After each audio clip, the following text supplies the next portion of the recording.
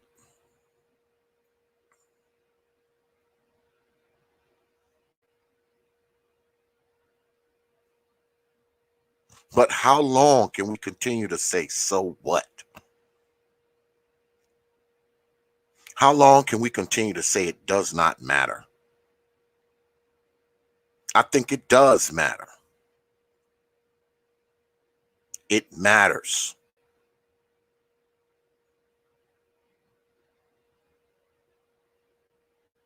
Just like it matters to people who say, well, your dad wasn't around. That matters, but the person who you were around, that doesn't matter.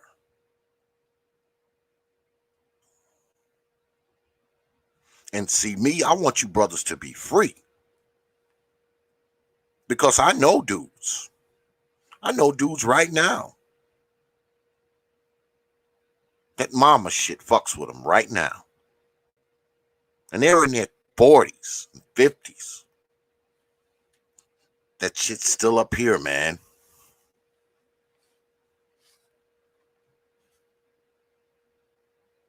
Still in their heads.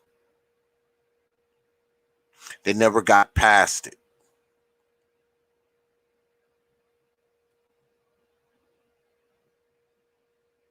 They never shook it. Why?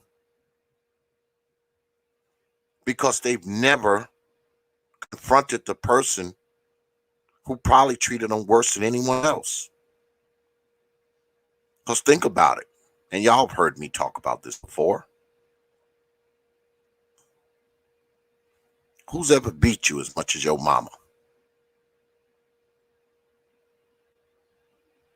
Who's ever attacked your ego as much as your mama? Who's ever made you feel lower than your mama? If anybody else on this earth had did to you what your mama did to you over the course of time that she did it, you would have a real problem with those people. But because she's mom, somehow she gets to skate. Somehow she gets to avoid any judgment. And I think that fucks with a lot of brothers. I know it fucks with a lot of brothers that I know. Because people tell me about this shit. People have emailed me about this shit.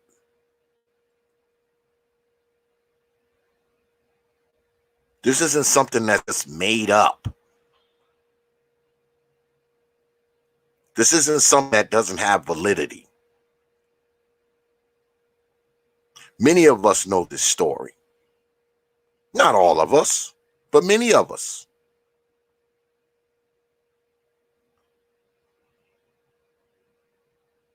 These old mamas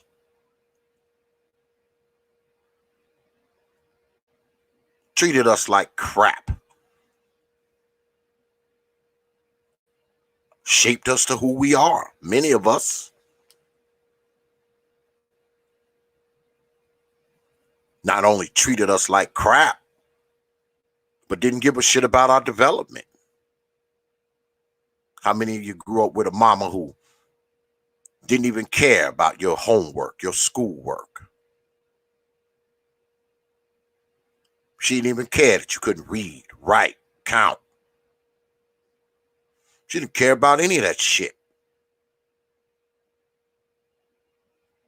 You 12, 13, 14, 15, but you're illiterate. Well, you think you just turned illiterate when you got 15? You could read all the way up until you were like 14? Then on your 15th birthday, you became illiterate? No.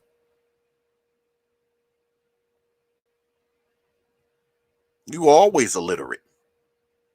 She knew it. She didn't care. Didn't matter. She could have did something to change it. She could have got you some help. She could have got you a tutor. She could have got you some after school help. Shit. She could have helped you herself.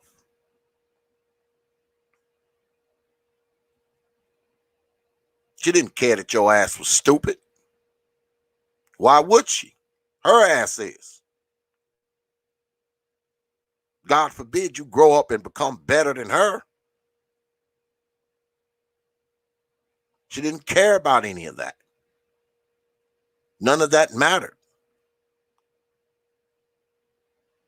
She treated you like you were never going to grow up. You're going to be a child for the rest of her life and yours.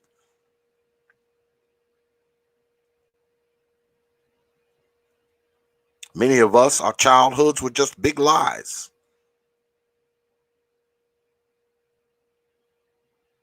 Lie after lie after lie after lie. Many of us learned how to lie by watching who? Our old mama. She probably lied to us more than anyone else. And got you to lie too. As she beat you with sticks and clothes hangers and belt buckles and shit. Had you go to school and tell those white folks that you fell on something.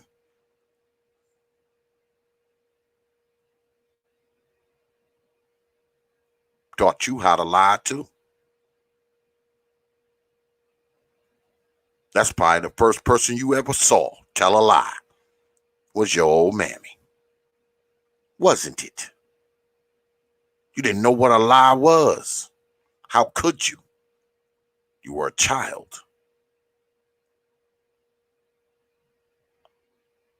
To tell the truth was natural when you're a child. But when the only adult that you have exposure to, the only adult you have around you to mimic, starts to tell things that aren't true, you have a tendency to mimic that too.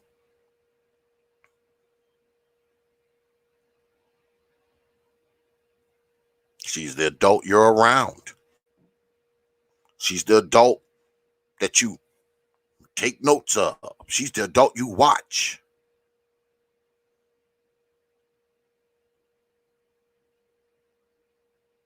Especially as a son.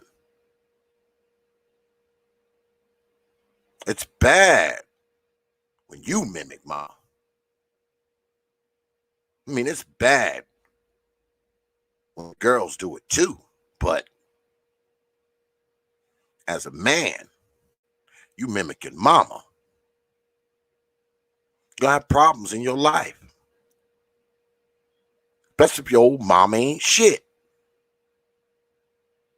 And I know that's hard for us to stomach. Even if our mama was a drunk. Even if our mama was a dope head. it's hard for us to wrestle with the fact that our mom wasn't shit, even if we know that to be true.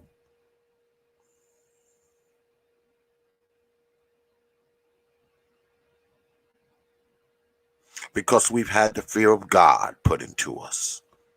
We think that if we call out mama shit, God's going to hate us.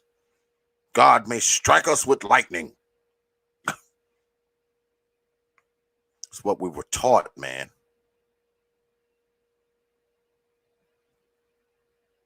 Because, see, us black folks, we got this Jesus Christ syndrome thing.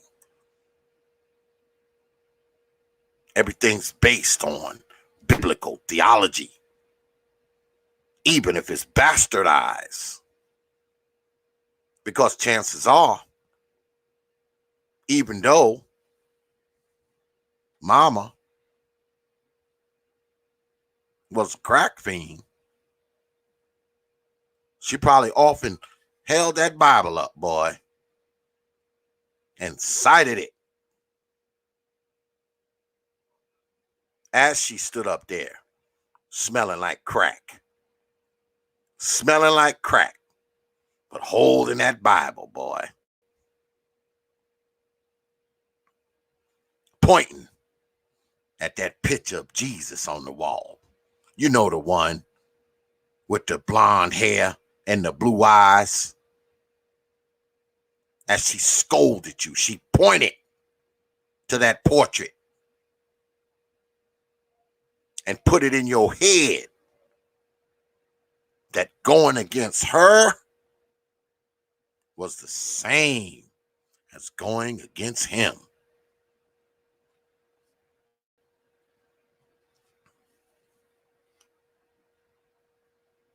You didn't just have to worship that portrait on the wall. She wanted you to worship her.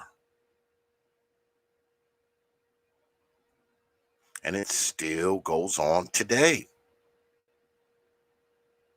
Why do you think you got so many people walking around talking about the black woman is God?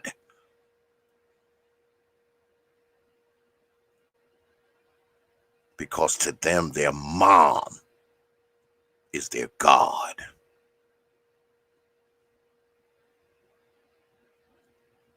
She's a God for the simple fact that she can push you out of her damn vagina.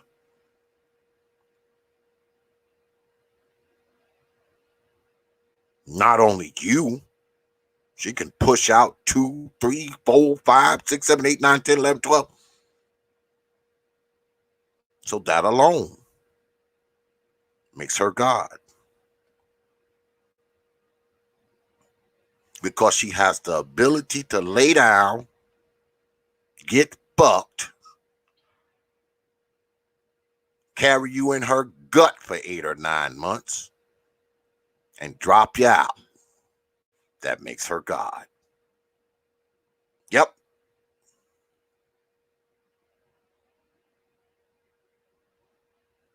Just because she can do that. And we as black folks believe it. Now, most of us don't walk around calling our mom God. But up here, we think it. Oh, that's my mama. Oh, that's my mama.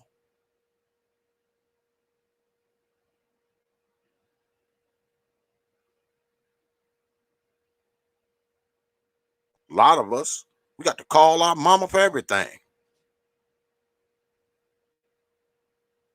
Shit, we'll put our mama in front of our woman.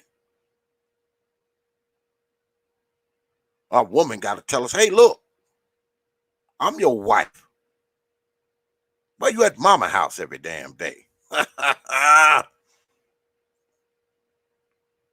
I've always said, man, we got this Oedipus thing with our mothers as black men. Goes beyond love. Because for some reason, man, we feel like we're indebted to her. Even if she treated us like crap. We owe her. But me, I'll tell you in a minute, you don't. Do you owe her a level of respect because she's your mother? Yes.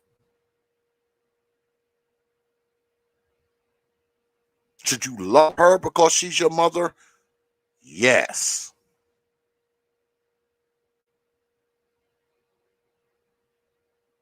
But should she be allowed to do and say any fucking thing she wants because she's your mother? No. Should she be allowed to deny the mistreatment of you when you were younger? No.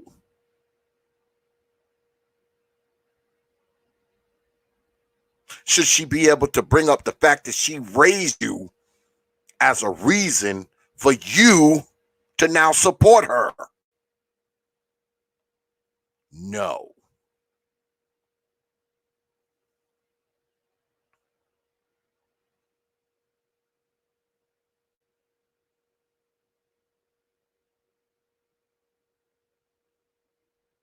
I always wondered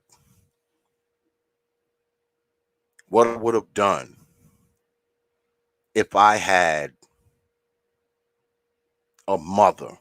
And don't get me wrong, me and my mother had our issues, but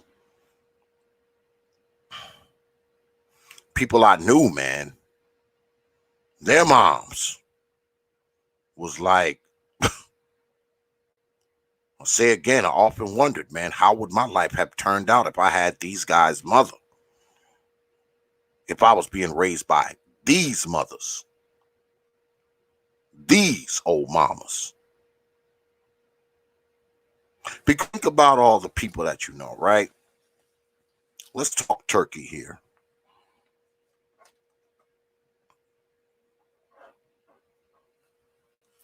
Think about all the people that you know, right? Now, me, I know people. I have friends that I grew up with, went to school with. A lot of them are in prison. Um, People in my town that I grew up with, a lot of them are dead. I was just in my hometown about 3-4 months ago. A lot of these dudes, man, are, they're nowhere where they should be in life.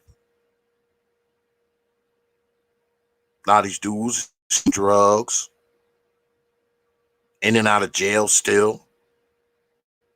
A lot of them still living with that same abusive ass mother that I remember when we were like 11 and 12. They're still living with her. Still living with her. Still living in her house. Only difference now is I ask, need them now more than ever.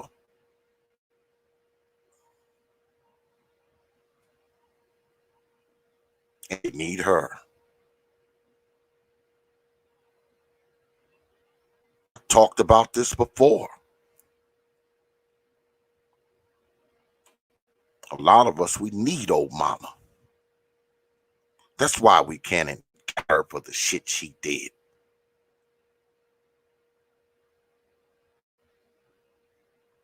We let old mama get away with shit we would never let our man get away with. We forgive her for freaking atrocities that we would never forgive our old man for. Because a lot of us need her. And if we don't need her to live in our house or to drive her car or to be our mommy, we don't need her for that. A lot of us just need her mentally, emotionally.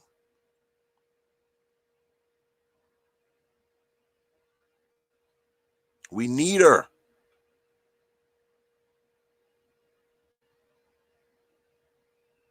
We need to be her baby. We need her to take care of us. That's fine if you're 5. That's no good if you're 25 or 35 or 45. Now I say again, of course you should love your mother and have a level of respect for your mother. But once you're a certain age, it's time to cut the fucking umbilical cord, brothers.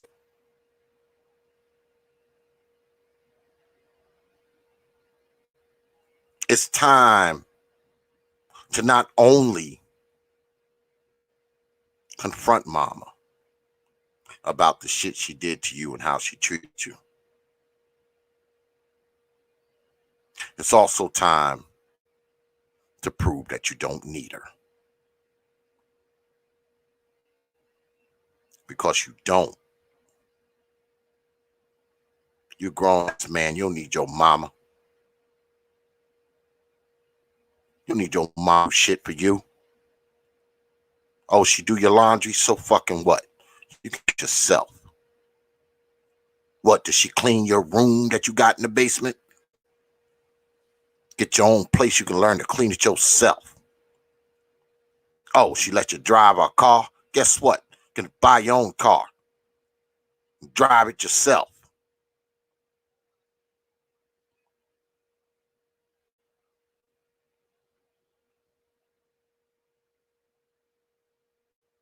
A lot of people take this mama's boy shit too far.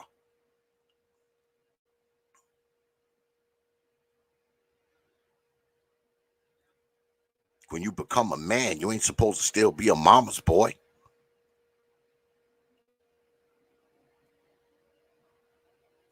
Don't you want to be on your own? Don't you want to be separated from your old mammy? I mean, what has she really taught you anyway?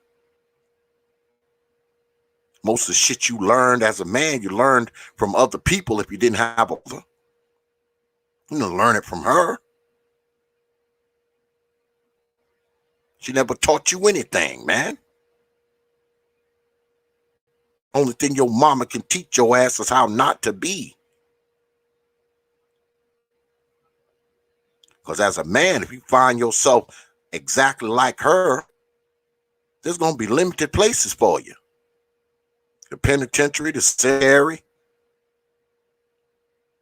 or standing at a damn overpass with a sign saying you'll work for food.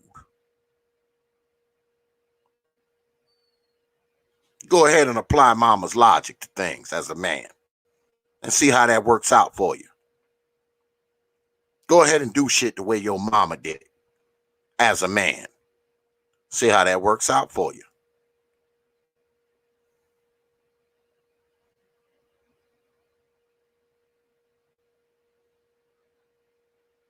I come up here and I say these things, man, because I think there's a bit of guilt with me.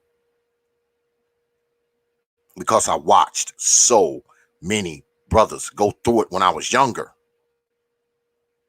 And I was too stupid to say anything. Me and others. We were too stupid to say anything. Too stupid to call the police. Too stupid to call child welfare. Too stupid to tell a teacher. We thought it was funny to see people with whips and belt marks and burns and shit. We thought it was funny. I don't think it's funny anymore. I stopped thinking it was funny a long time ago. So I think that's what it is with me.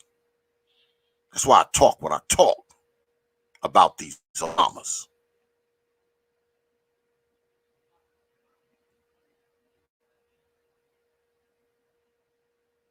Because I tell you what, if I was to see it now, I see it now in front of my face.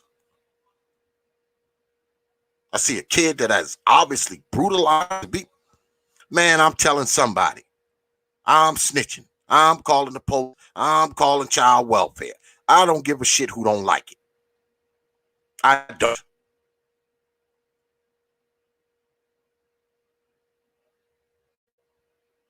Don't care who don't like it. You one of them old mammies that's abusing them kids, don't bring them around me. Because if I see anything, I will be making a phone call. I ain't asking you shit, because I know your black ass gonna lie. I'm making a phone call.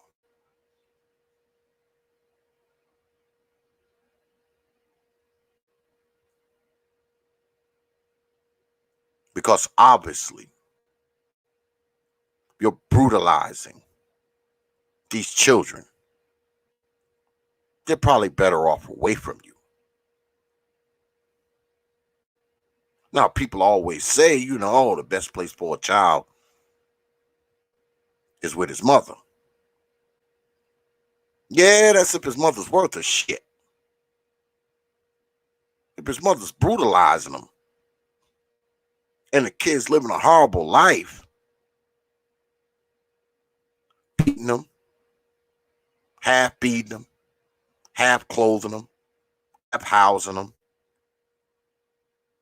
and forget about all the abuse and molestation that goes on.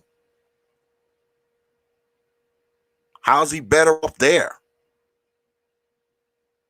How's he better off? And people will say, oh, well, those kids, they'll end up in the foster care system and, they get abused there too. And that's more than likely true. But at the same time, should we as black folks continue to keep the secret of how bad these children get treated, some of them? We did enough of that already. We watched the secrets get kept. We kept them. We kept those secrets because we thought if we didn't keep those secrets, what? We were betraying mama.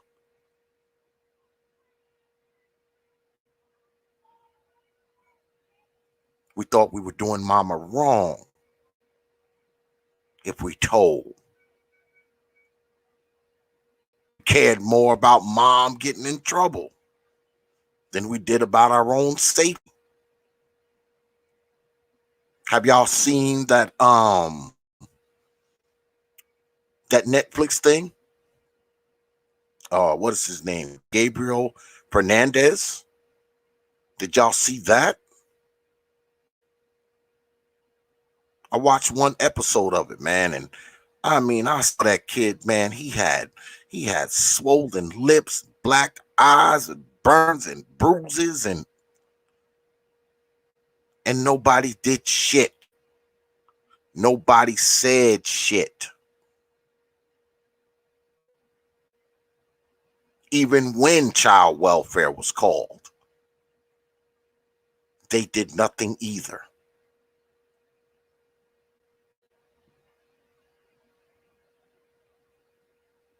And that was just a snapshot, man. That would happen, a snapshot of what happens to these kids, man.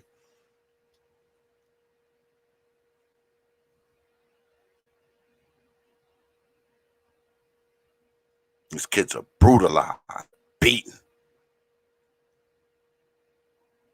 And she moves some dude in the house, and he piles right on and starts beating the kid too. Abusing him, burning him,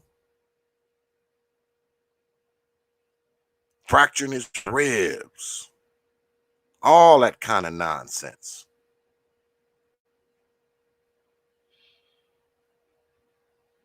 At some point, man, we got to say, hey, look, this is a problem. Not only is it a problem now, but goddamn it was a problem 10 years ago, 20 years ago, 30 years ago, 40 years ago. It was a problem.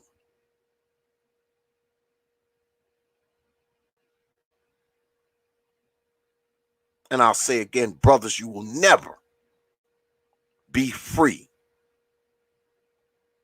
until you call this what it is.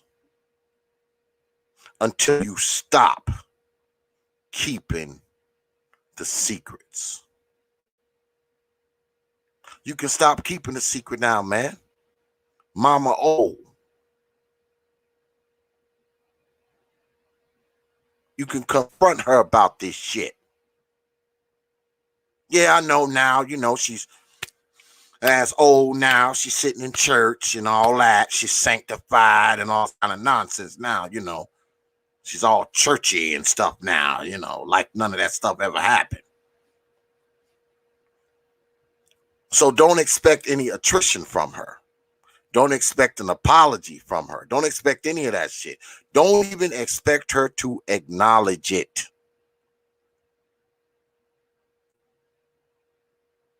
Because when you confront her with that shit, this is what's going to happen. She's going to be like, oh, I don't remember that. And or, you lying. Now, mind you, the shit happened to you. But you're lying. She doesn't remember. But you have to keep this in mind. She is old mama. So lying is not out of her freaking repertoire. Lying is part of her arsenal. Because when she tells you that shit, she's lying, man. She don't got fucking amnesia. She remember the shit that she did to you. She remembers the shit she allowed to happen to you. She remembers how your ass was neglected, abused, and beat. She remembers all of that shit. She remembers it all. Why you think her old ass sitting up in church right now?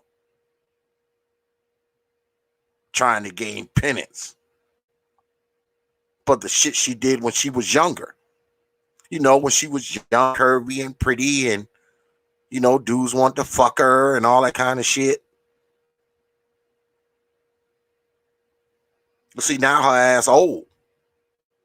None of that's going on now.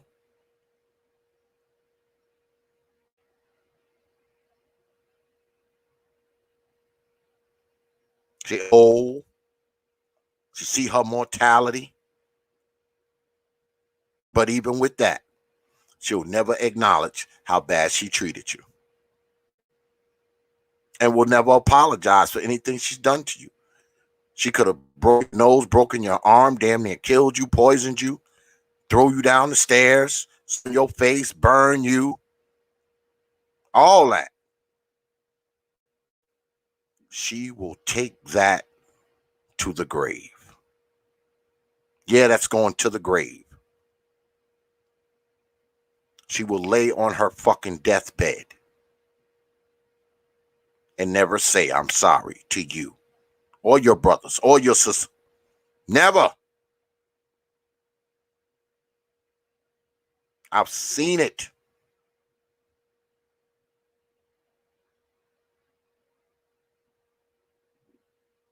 I've seen OGs, older brothers, when they know their time is coming, they have attrition, man. They say, hey, son, should have been a better father to you. Hey, son, I'm sorry for not doing this. I'm sorry for doing this. They have attrition. But your old mama, she will lay on her fucking deathbed and never admit to shit. She'll drift right on away, take all that shit to the grave, even up to the very last minute of her fucking life. She will never fucking acknowledge how bad she treated you. She won't do it. Y'all know. I know it's plenty of y'all who your mothers have died. As she laid on that deathbed, did she apologize for the bullshit she did to you? Did she apologize for allowing that motherfucker to come in your room every night? Did she apologize for throwing your ass down them steps? Did she apologize for going across your damn head with that belt buckle? Did she apologize for leaving you at your grandmother's house for 6 months, never to return? Apologize for taking rent money, food money, light money, clothes money, and spending it up on drinking, drugging. She? Of course she did. Because she knew, even back then, that even though she was a crack fiend, or a drunk, or a hoe, or an abuser, irresponsible, she knew back then that it didn't matter what she put you through. Because she really didn't see you as her child, man. You were her property. What you thought and felt meant nothing to her. Why you think she left y'all asses home by yourself for 2 and 3 days with no food in the house? Why you think she met men in 2 weeks and moved them in? Why you think she did that?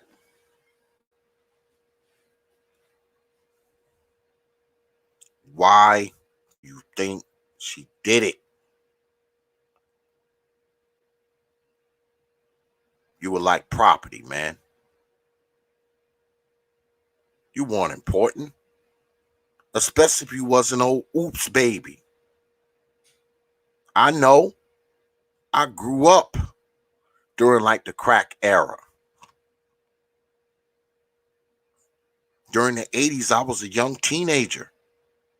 I saw what was going on. I saw what was going on during the 80s.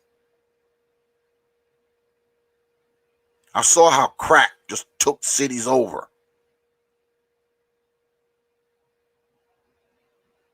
I see many crackhead whores walking around with big bellies. Wasn't like those big bellies was coming from their husbands, was it? No.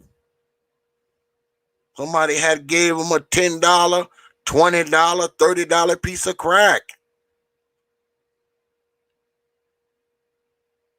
Because even though they were smoking crack left and right, they were still fertile. They was letting anybody fuck. All they needed was to have that crack in their hand. I'll say again, a lot of us, the only reason why we here.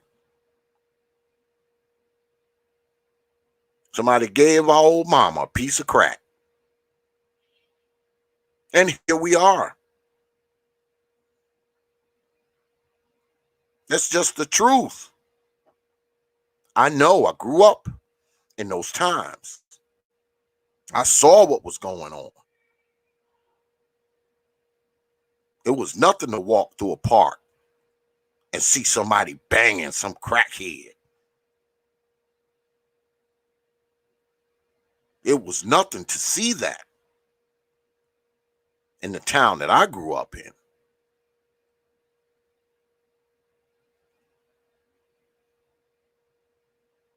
That's what it was. Crack took over that town. It was like the night of the living dead. That's why I left. Zombies. And most of those zombies were females. And you know how it goes. If a dude is on drugs, he gonna rob and steal. And now females do the same thing. They get out there and boost and steal and all that shit and scam, but they also have that old funk box to barter with. And they will use that to get some crack or some meth or some whatever, if need be.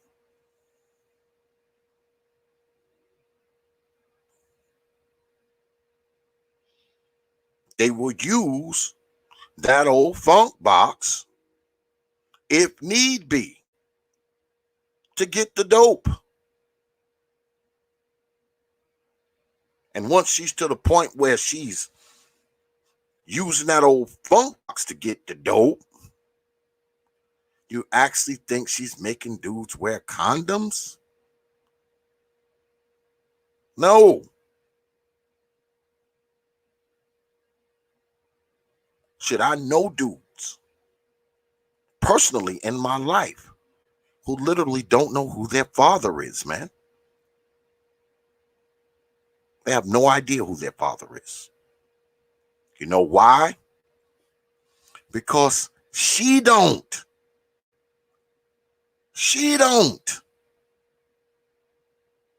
How are you going to know who your father is if mom don't? Unless you're connected to him telekinetically.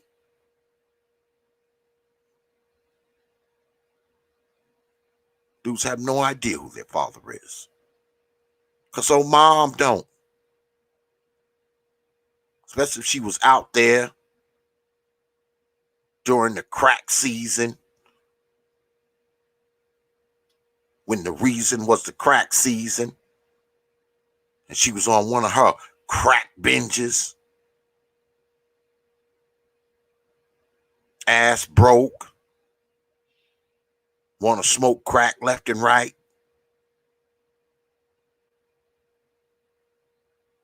letting anybody screw. Anybody who want to run up in her that got a $20 bag of crack. I bet just old bums. I bet just old bums that you see on the side of the highway. You know when you come off the highway and go on the overpass and you see them old bums, they're like in their 60s and shit. Some of those people might be our fathers. We don't even know it.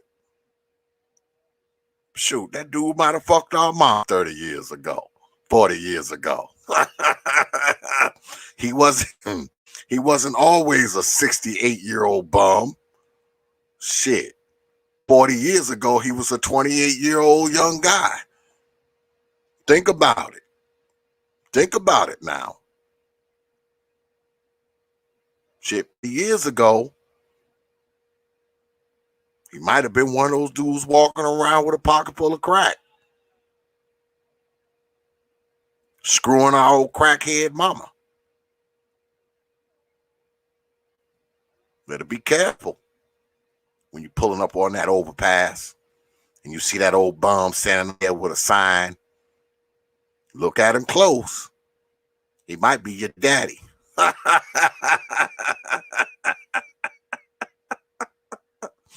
Especially if you don't know who your daddy is. If you don't know who he is, anybody could be him. Anybody could be your daddy. And like I said, you see them old bums standing out there with a sign talking about they homeless, You know, they on the off ramp when you come off the highway. That dude might have fucked your mom 40 years ago, man. 30 years ago. You don't know. Especially if she was on that crack. She was on that rock. That old bum that you pass by every day. Shit. He might be a few of y'all fathers. Because like I said, he wasn't always standing on that overpass. You go back 30, 40 years, he was 25. He might have been 25 and had a little something going on with himself. And old mom was eager to let him run up in her. I'm telling you, you dudes who don't know who your father is, start taking a close look at those bums on the overpass. Because guess what? One of them might be your pops. They might just be Pop Duke. Think about that. Think about it.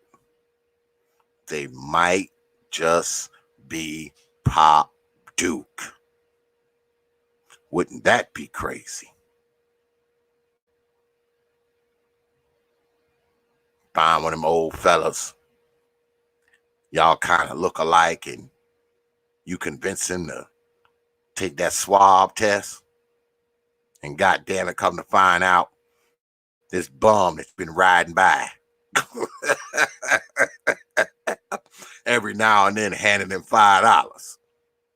That's your pops.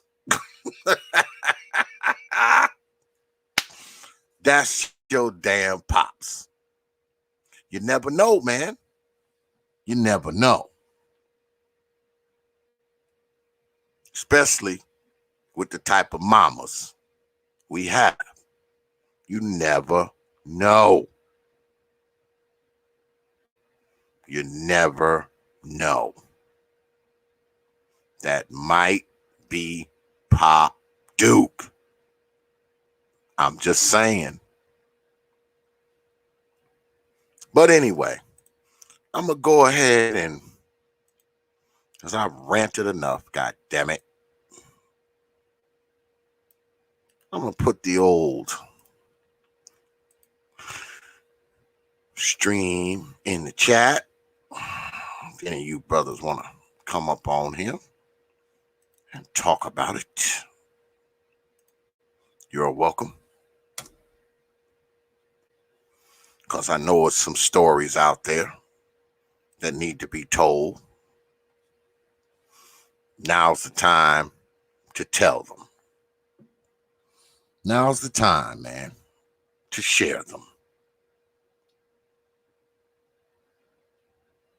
Trust me, you come up here, we talk about this kind of shit all the time.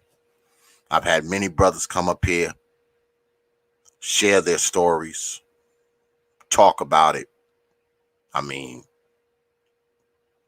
because, man, I know it's got to be tough, man. It's got to be tough, you know, to grow up and have to worship this old woman who treated you like a pile of dung, and she still expects that worship and praise now, even though she treated you so bad, abused you, all of that. She may even feel like she's entitled to some of what you have, especially if you've actually done something with your life, even though she had nothing to do with it. Even though you did it with no help from her. It feels like you owe her. You owe her something. I've had quite a few brothers come on here on this platform and talk about this. I've had females. I've had females come on my panel and talk about this stuff.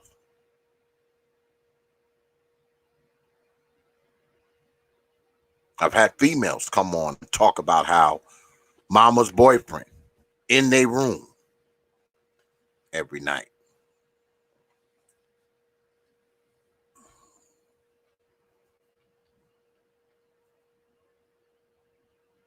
And mama's denied it. Mama act like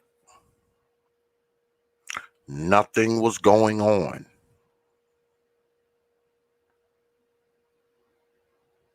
Not only did mama ignore it,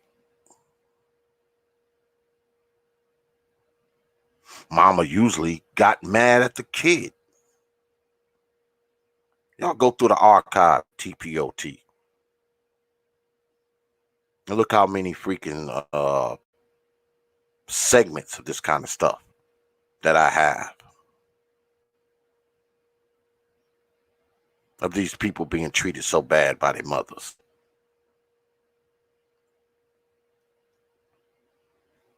But still felt the need to worship her, praise her.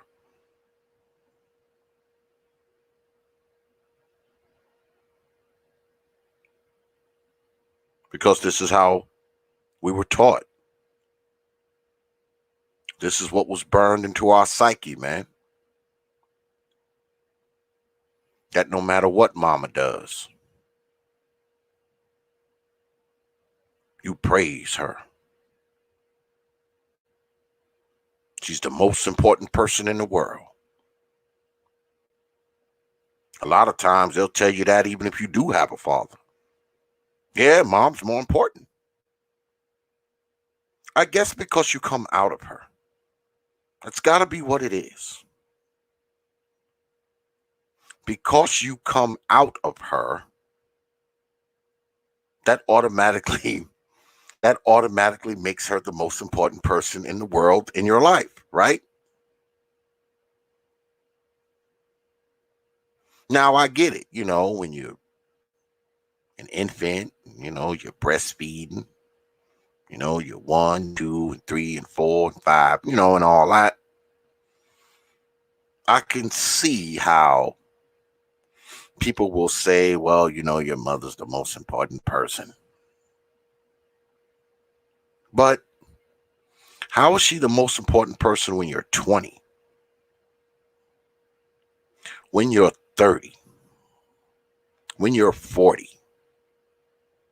Shit, when you're 14?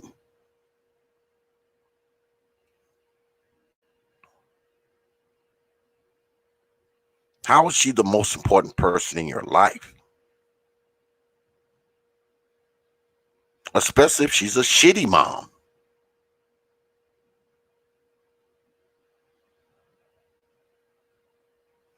I think back to another story that I talked about years ago. Laquan McDonald. I know y'all remember Laquan McDonald, right? He was a 17-year-old kid from Chicago. Troubled life, right? Which I'll talk about in a minute. But troubled life, right? In and out of the foster care system, all that kind of shit. And he was shot, I believe, 14 times by Chicago police. The cop that killed him is actually in jail right now doing time. Officer Van Slyke, I believe his name is. Y'all correct me if I'm wrong. Van Slyke, I think the cop's name is. And he shot that boy in the street like a dog, right? And y'all remember, Chicago local government covered it up, for like a year and some change, and they didn't want to release the video and all that kind of stuff. Video finally came out, then they locked up the cop, and the cop eventually went to prison, right? Now, unbeknownst to us, his mother, okay, and I believe her name is Tina Hunter. His mother who had Laquan, brother Laquan, taken away from her when he was a infant. I believe he was maybe 1 or 2. He was taken away from her, right? Because he was being abused, cigarette burns, bruises, all that kind of nonsense, right? So he was taken away, but returned, I believe, back to her, just to be taken away again. So once he was taken away, he was in and out of the foster care system, right? And he eventually ended up, I think, with his great grandmother or his grandmother. I'm not sure. It's a little fuzzy now. But he ended up with like his great grandmother for a time. And then he was living with some other relatives for a time. And at the time, he was living with other relatives because I think the grandmother or the great grandmother that he was staying with had died. So I think he was living with other family members after she had died. Now, this was during the time that he got killed out there on the highway by Officer Van Slyke. Now, mind you, this woman hadn't had custody of this boy since he was about 3, right? At the time that he was murdered by Chicago police, he was 17. Do you know that she had got $5 million from the city of Chicago? Never said a word about it while all this was going on. One of those backdoor meetings, her and the city government of Chicago. And this was way before the film. This is way before the video, the dash cam of the cops came out. She had already got the 5 million and I guess rolled off into the sunset, never said anything about it. Now, that would make sense if she actually had the boy. Now, according to sources, allegedly she was saying she was about to get him back. But you haven't had custody of him since he was 3 years old. Didn't live with you or anything. Now he's 17. And we're supposed to believe that you were in the process of getting him back now that he's 17, 14 years later. But she was able to get $5 million from his death,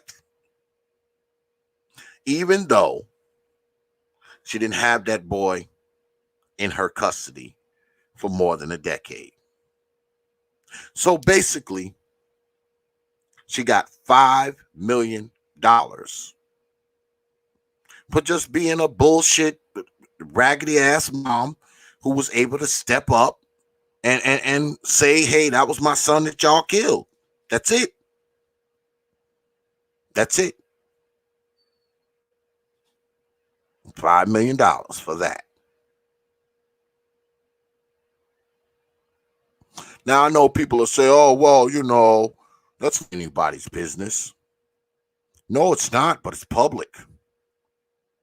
It's public record.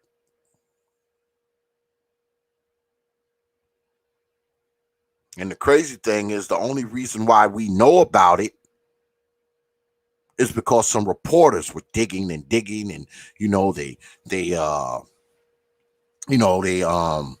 used a FOIA request to get the tape release. They went to court and did all of that kind of stuff.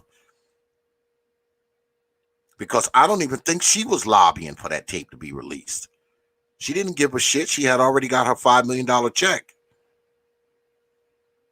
You never saw her. You never saw her on television talking about the tape needs to be released.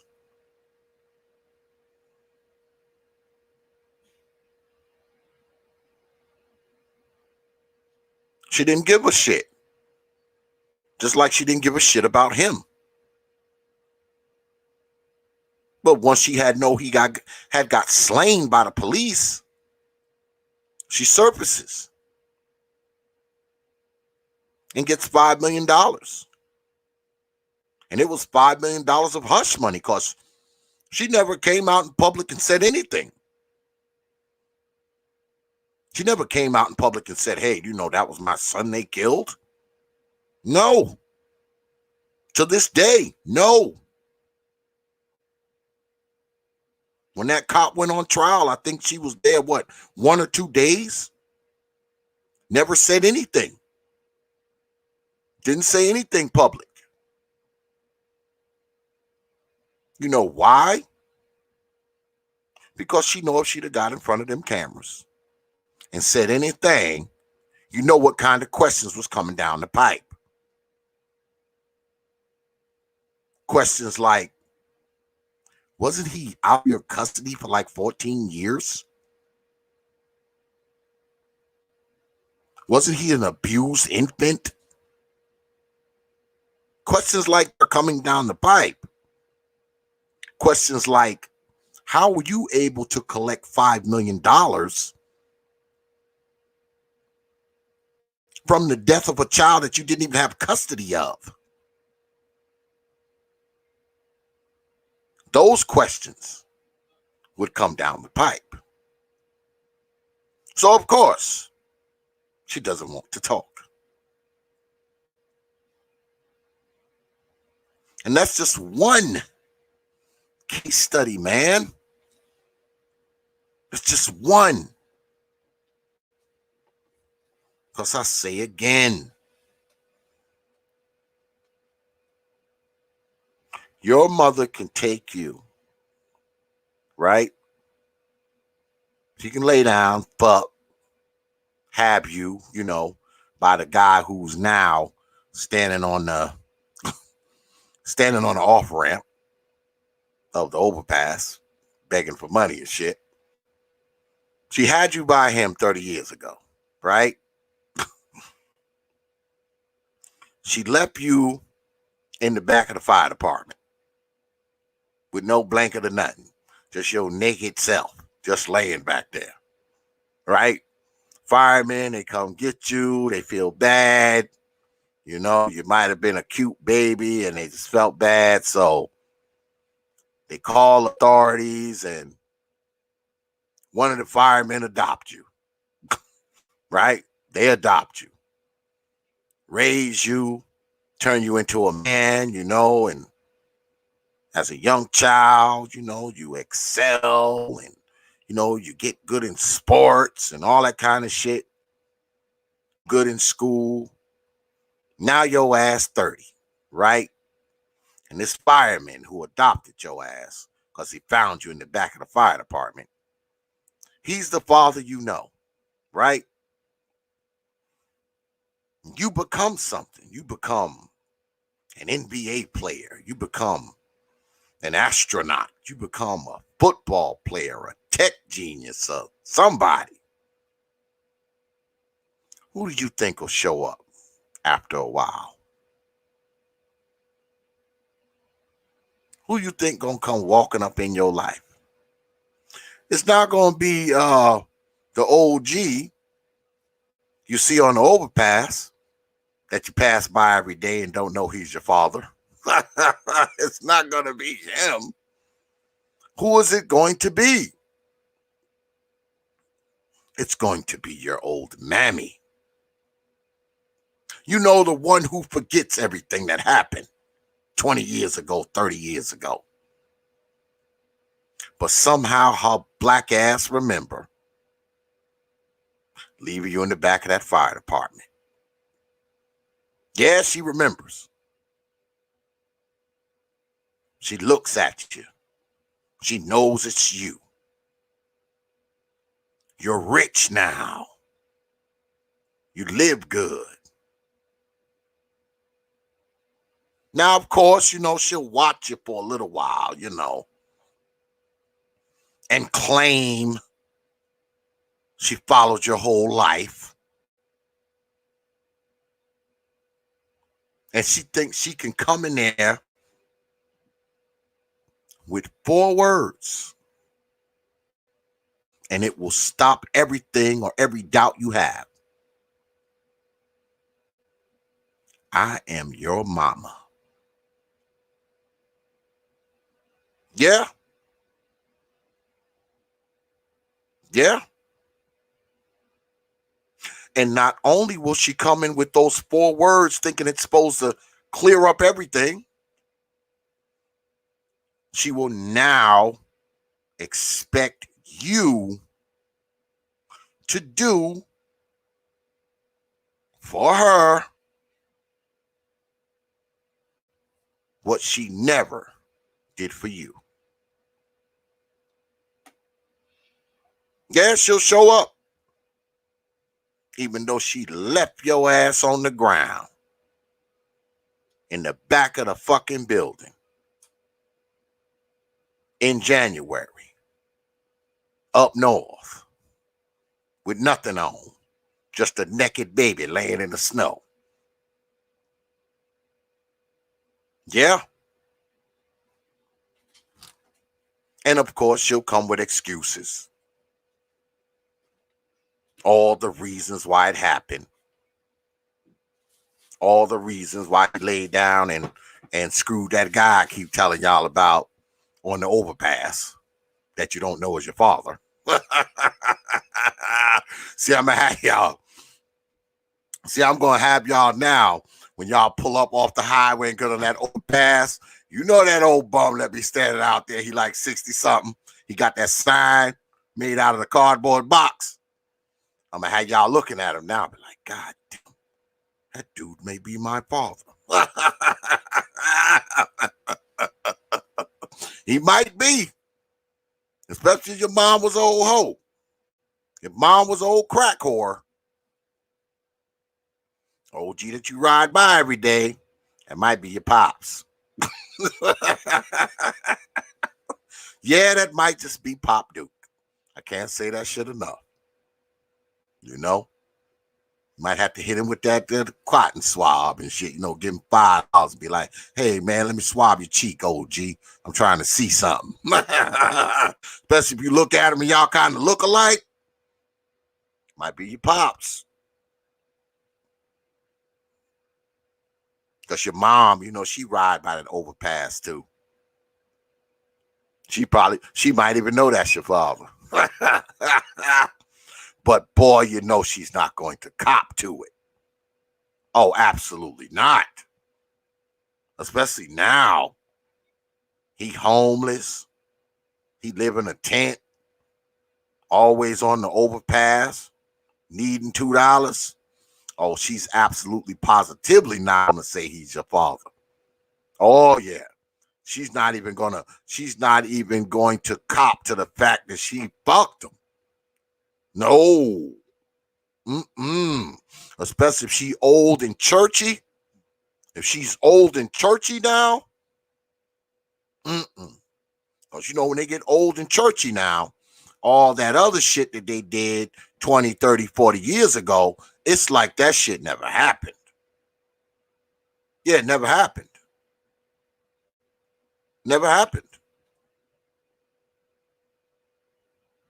But I say again, this is the story of many of us, man. It just is. And I know we don't like to talk about it, man. Like, oh man, y'all need to let bygones be bygones. Fine. Fine.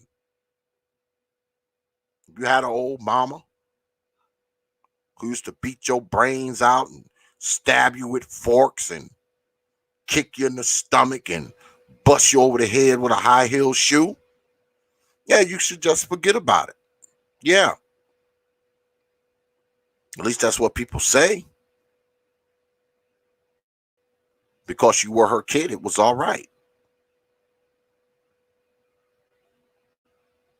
But tell that to a woman who's getting beat by a man all the time. Tell that to a woman who's getting her lips bloodied. Her eyes blackened.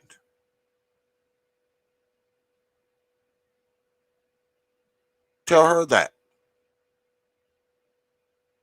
If you're going to tell people to get over the abuse, you got to tell all people who abuse to get over the abuse, right? Or are we being selective about what abuse gets overlooked, what abuse get excused, right?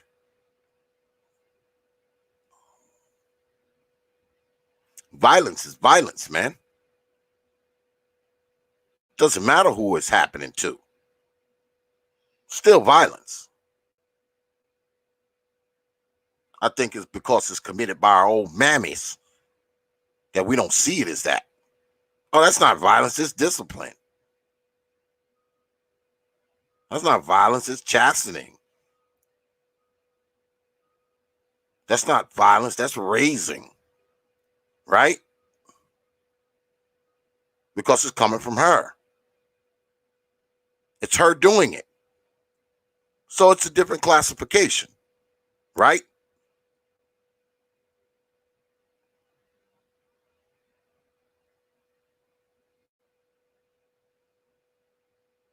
Do y'all know that most children that end up killed by a parent, and y'all can look this up, that parent is usually the mother, overwhelmingly?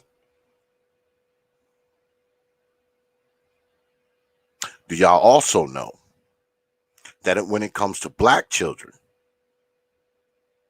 the children who are more likely to be molested, raped, and shit like that when they're children are children who live with just their mother?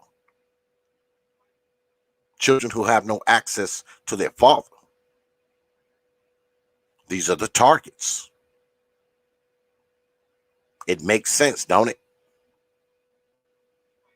You think these crazy rapos would be messing with these kids, knowing that these kids have access to a man? Because, see, unlike women, see, if our daughter or son comes to us and says, hey, dad, this dude is touching me, we don't say, what you talking about? That man ain't doing nothing to you. That's a good man. When you tell your old man that shit, you know what your old man does? Your old man goes and gets the Desert Eagle. Yet he makes sure the Desert Eagle is loaded. And your old man heads to wherever he thinks this Negro is. That's what your old man does when you come to him and tell him that this fool is doing something to you.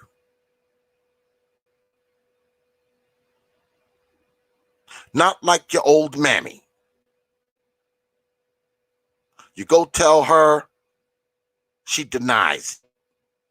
You go tell her, she defends the guy. You go tell her, what does she do? She blames you. It's because of you.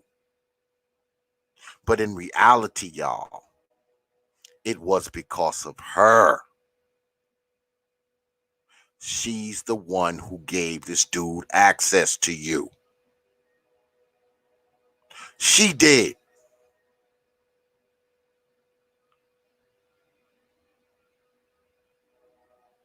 Because think about it.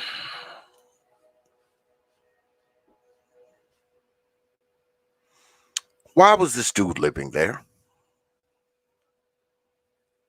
Why was he living there? Did he just appear one day and the next thing you know, he was living there? No. He's there because mama brought him there. Mama gave this person access to you. That's just truth. Now, of course, he's a creep for touching on kids and shit. And he should be hung and quartered. more than once. But the creep probably would have never got access to you, man, if mama didn't bring him home. If mama didn't move him in. It's just the truth. And I know people don't like to say it, but it's the truth, man.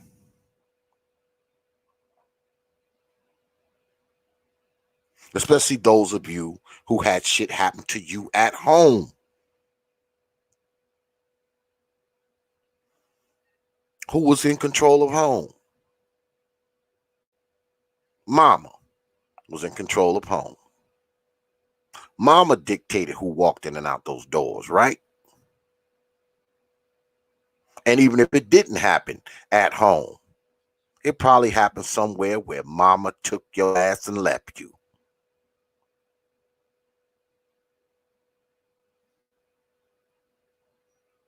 Somewhere she took you and dropped you off. Left you around somebody or somebody's so she can do whatever it is she was doing. Whether it was working or traveling or clubbing or trap housing or whatever it was. Mama left you there.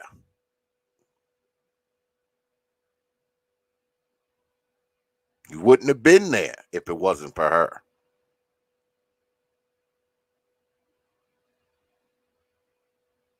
So it's not just the creep who's culpable for what happened to you, man. Mama's got some culpability in that shit too. Because mama made sure that person was in your life. More than likely. Why? Because that person was in her life. And she didn't have the wherewithal to keep y'all separated. She didn't have the wherewithal to say, hey, look, I'm not going to have A, B, and C person around my child or around my children.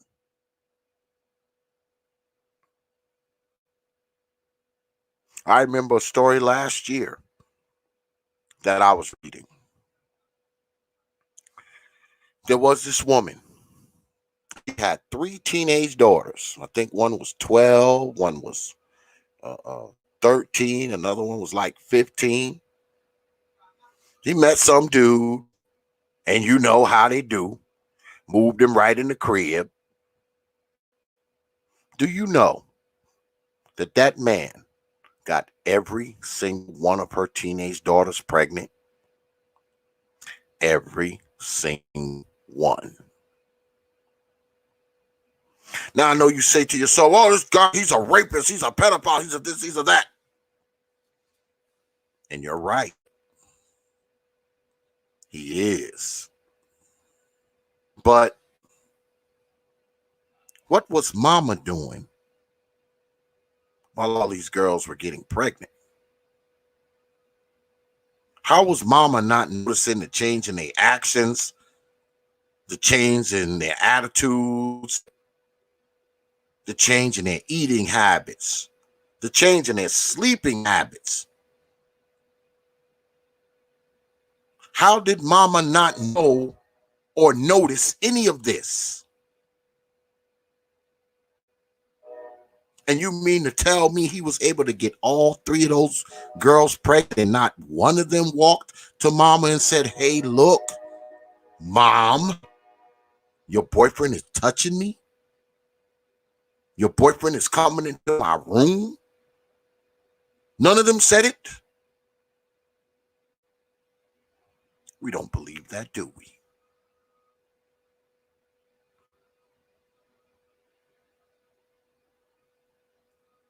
That's what gets me more than anything else, man. Because I'm a true believer. A lot of these women know what the fuck is going on. Know these people are doing this to these children, man. And they fucking do nothing.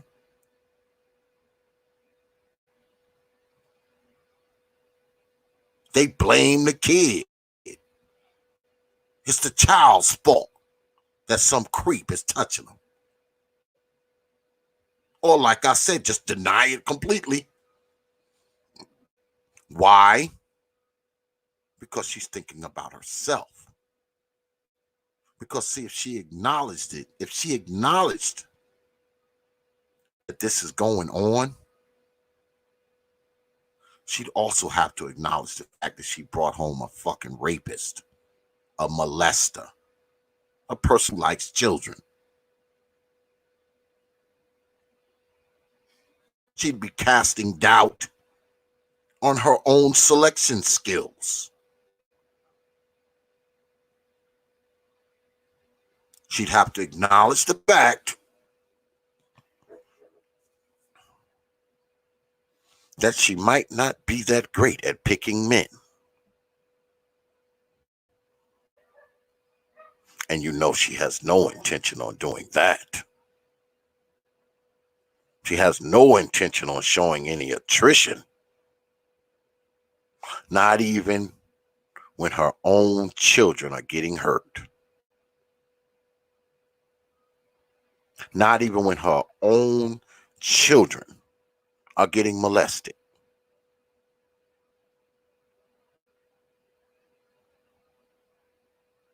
A situation like that, you know those girls went and told their mama about that shit. He got all 3 of those girls pregnant, man. And not one of them told it. They're right. He had to be at it a while to knock all 3 of them up. He was molesting them girls for a while. And mom, she was oblivious. She knew nothing. She didn't see any red flags. None whatsoever. She was too busy, Too busy working, not really concentrating on nothing. Never noticed their bellies getting bigger or any of that. They 12 and 13 and 14 and shit. Notice how that woman's intuition doesn't kick in when their babies are being violated. Their spidey senses tingle over everything else, But for some reason, when this fool that they done dragged into the house that they just met 2 weeks ago, he creeping in those babies' rooms at night. Somehow the spidey senses don't kick in to tell them. Somehow they just don't know. It's crazy.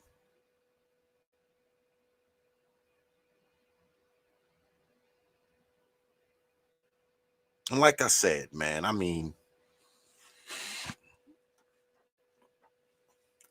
I've known people who have been through this crap. And, I don't claim to speak for them. I guess I'm just dealing with my own guilt for the fact that I never said anything, that I never told anybody, that I never called the police, that I never,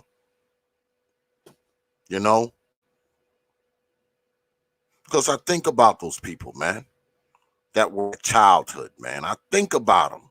I think about whatever happened to them, man. What did they become? Did their mothers eventually kill them? Did they end up in prison or dead? Or I think about them. I do. When you get my age, you start to reflect on things, man, that happened in your life. And I think about those folks, man, from years ago. The brothers that I saw burned and beat, belt buckles and sticks and rods and all that kind of nonsense. I think the girls that I knew, man, who were getting molested, getting abused. And it's crazy because it hasn't stopped. I know quite a few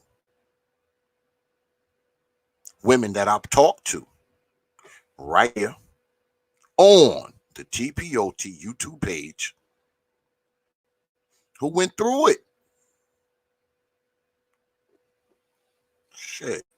Check my archives. Check the archives of T.P.O.T. You'll find quite a few stories. I have brothers that come up here like Perfectibilist,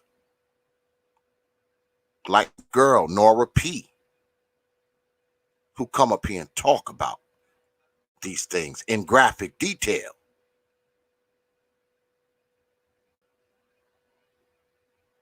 And people say, oh, we shouldn't talk about it because it makes black folks look bad. No, the fuck it don't. It make the people who did the shit look bad. The Ole MaMas look bad. The creeps who touched them and molested them and beat them makes them look bad. Because I'm a true believer that not all of us sign off on this shit. I'm a true believer that some of us, that this is BS. It's wrong.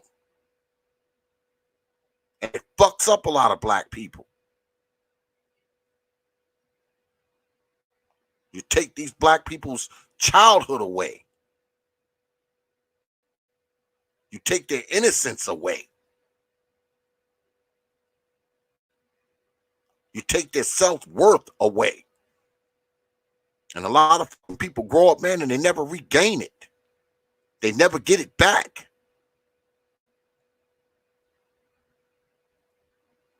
You fuck up these kids' minds, destroy their fucking potential. To be honest with you, I believe that's why a lot of us are fucked up. Because of the bullshit we went through when we were little. A lot of us still dealing with that shit right now.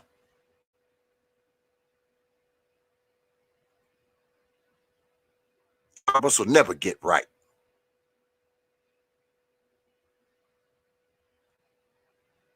All because of the motherfuckers we was raised by.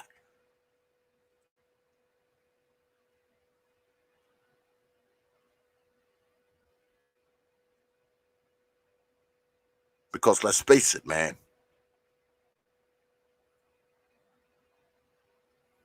A lot of these people, man, who raise kids, they put themselves in front of these children. They put themselves in front of the well-being of these children. They put themselves in front of the safety of these children. They put themselves in front of the development, the education, the stability of these children.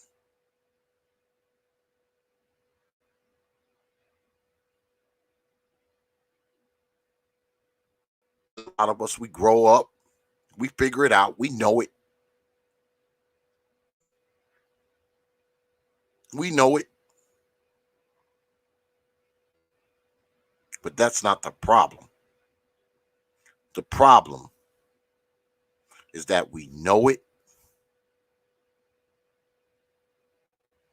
and we just cannot bring ourselves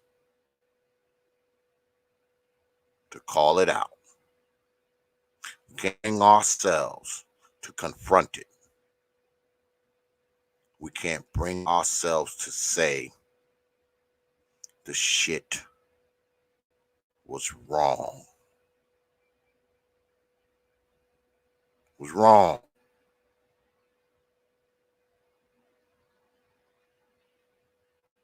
And the only reason why we won't say it was wrong is because who was doing it.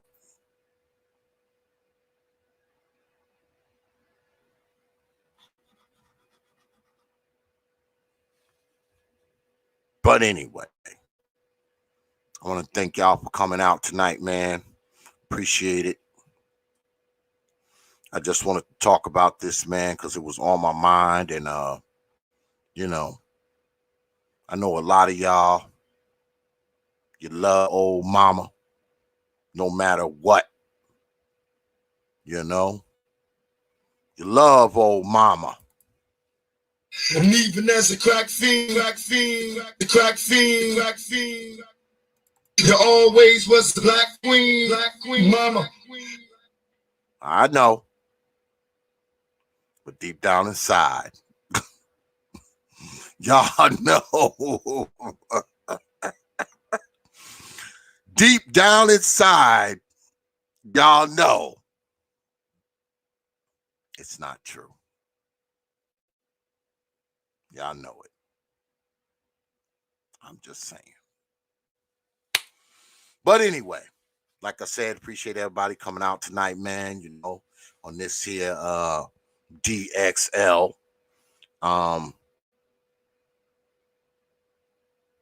Shout out, man. Shout out to the brothers, man, I knew when I was growing up, man. Shout out to them, man. You know, because I think about them brothers, man, and I always wonder whatever happened to them, man, you know. I mean, some people that I knew were abused and they were little. Few of them I still know today. Many of them turned out to be typical what you would expect. You know, some of them in jail on drugs. One or two of them dead. You know, that kind of shit. But some of them I never saw them again after we were like maybe 10 or 11. Don't know what they became of them. Whether or not the old mammy killed them. Nope. Nope. Oh, good look on that super chat, brother Spook. Appreciate that, man. You know, so there it is, man. And like I said, man, I was thinking about him, man, and I was I think I was watching Brother Fantastic, and you know, we were talking about this stuff too, man. And I was like, you know what, man, I'm gonna go ahead and dedicate a show, man, to to some of these brothers, man, that I knew growing up, and you know, it's tough, man. You know, I know it's got to be tough, man. And for you younger dudes, man, who was, raised by just your old mama, and I know it may be tough on you, man. You never got a lot of, male influence in your life, man. I'm telling you, things gonna change, man, once you get the fuck away from her. I'm telling you, they just are. You break that fucking psychological hole she got on your ass. Guess what, man? You're gonna see how your life is gonna be different. You know, your life is gonna be different once you get the fuck away from her. That's just the truth. I mean, there's no ifs, ands, or buts about it. Get the fuck away from her, your life is gonna be different. It's just what it is. You know? And for you brothers who don't know who your father is, I mean, you know, you might want to swab the OG that you see on the off ramp with the sign that says he'll work for food or he's homeless or some shit like that. If y'all kind of look alike, you fuck around, y'all got the same nose and the same chin and shit, you might want to swab them when you give them that $5. Yeah. I mean, because I'm telling you, if you don't know who your father is, that means your mama don't. That means she don't. And if you was to tell her right now, your mom, you see that dude, that be on the overpass all the time, he had that sign talking about he need $1. Me and him kind of look alike. Did you used to fuck with him when was you fucking with him like 30 years ago? Even if she was, she's not going to tell you. Yeah, she's not going to tell you, man. She's not going to be honest about it. She's not.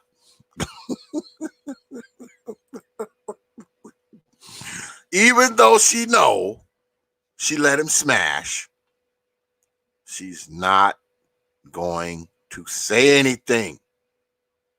She's not. All right? She's just not.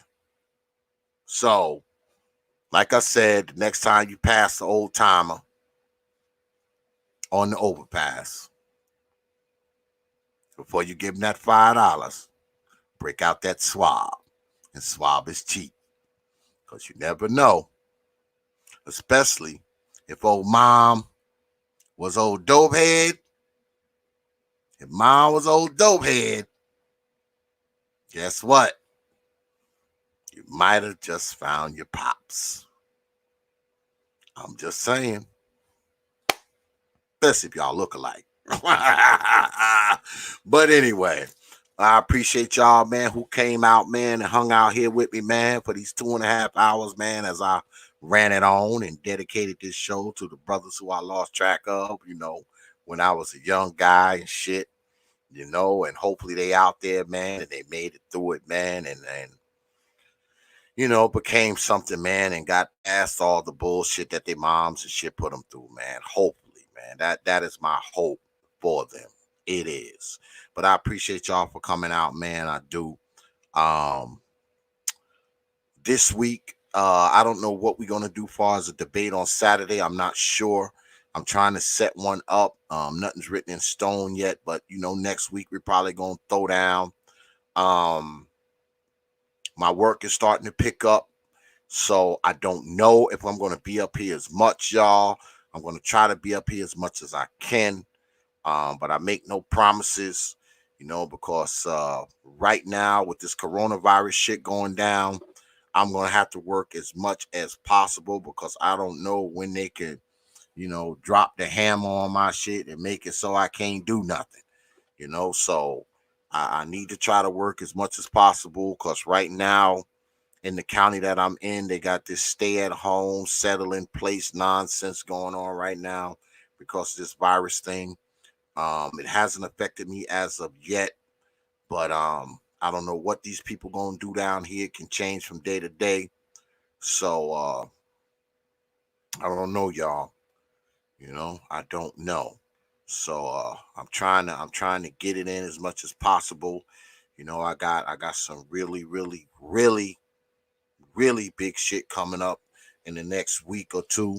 So I mean, I have to kind of focus on it, and like I said, I don't know what these folks gonna do because we already in like a semi lockdown in the goddamn county right now. You can't do this, you can't do that, you can't go here, you can't go there. So, but as it stands now, I'm all right, y'all. So, so far so good. Hopefully it remains this way. But like I said, I mean, I don't know how often I'm going to be on here. I'm going to try to be on here at least every Wednesday if possible, but we'll see how it goes, man.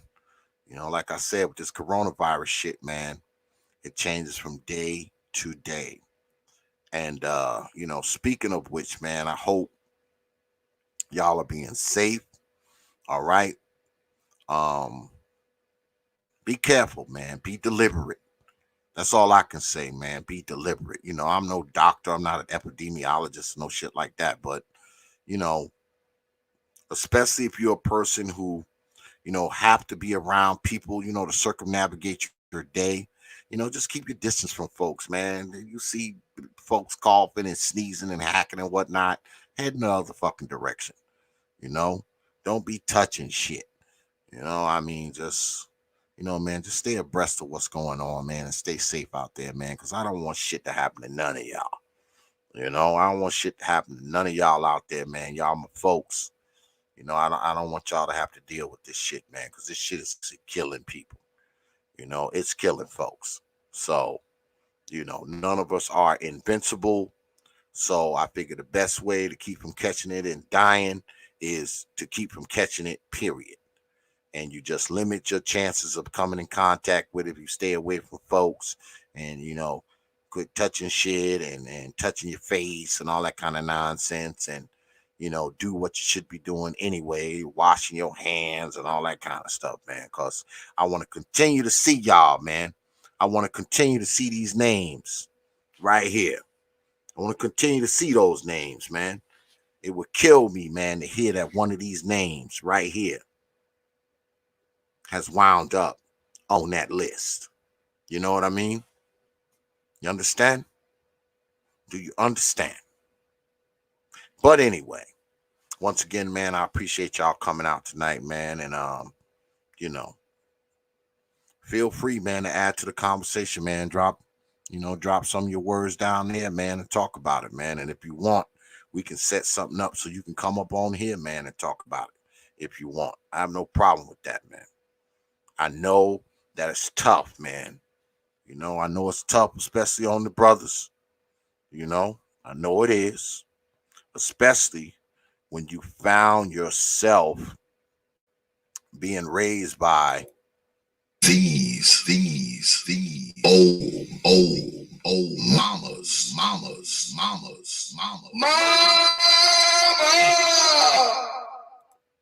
Yeah, I know, man.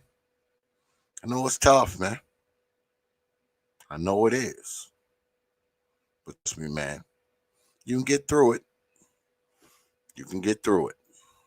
No, you can. You can get through it. All right? All right.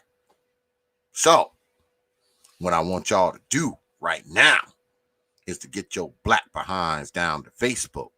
The Facebook page is Proper Thought Series on Facebook.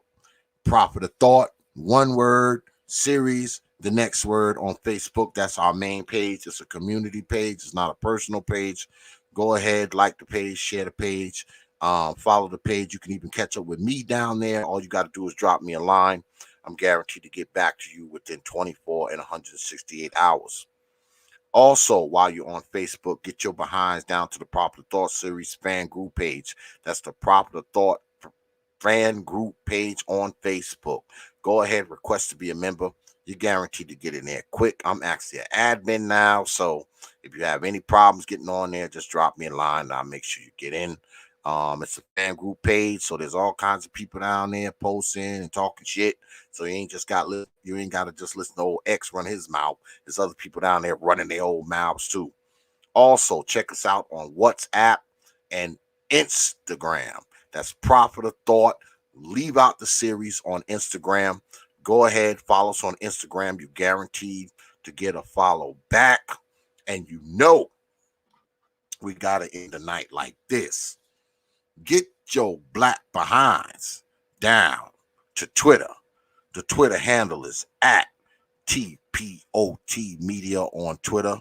That's at T.P.O.T Media on Twitter. Go ahead. Follow us on Twitter. Because if you don't, I will haunt your old sanctified mama in her dreams.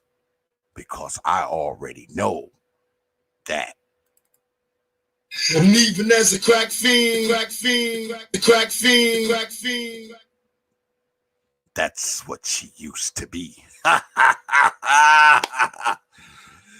So once again, man, thank y'all for coming out, man. Spending some time with us, man, watching us and all that stuff, man. I'll see y'all right back here, man. Probably Saturday, if not, definitely Wednesday.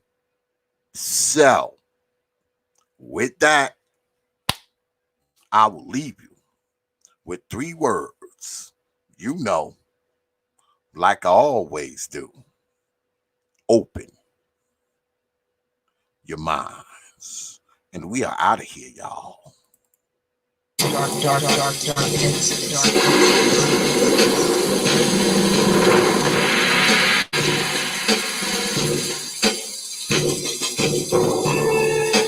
Peace, folks.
I'm even as a crack fiend, the crack fiend. You always was a black queen, mama. Only from the Prophet of Thought series media. Open your minds.